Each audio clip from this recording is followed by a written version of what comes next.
जानता हूँ गलत किया हूँ, लेकिन मैं दूसरी बीवी भगाने का कारण ये था कि एक बीवी से परेशान हो। जी हाँ दोस्तों, उम्मीद करते हैं कि आप लोग अच्छे होंगे। जी हाँ, चलिए जानते हैं मालती और विष्णु के बारे में।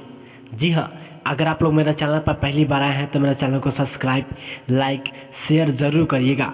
चलिए जानते हैं, विष्णु ने फंसा था राधिका से और मालती अर्जुन से फंसा था।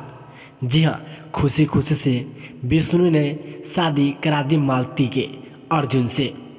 जी हाँ, उसके बाद जाकर विष्णु अपना शादी मंदिर में कर लिए।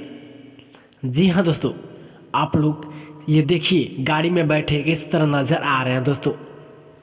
देखिए विष्णु शादी दूसरी लड़की से कर ली, जिस लड़की का नाम है राधिका। जी हाँ, इससे पहले विष्णु ने मालती को अर्जुन से शादी करा दी है दोस्तों। देखिए मंदिर में किस तरह नज़र आ रही है दोस्तों। देखिए अर्जुन किस तरह सिंदूर भर रहे हैं दोस्तों। मालती बहुत खुश नज़र आ रही है दोस्तों। तो चलिए दोस्तों, मिलते हैं नेक्स्ट वीडियो में, तब तक के लिए बाय दोस्तों।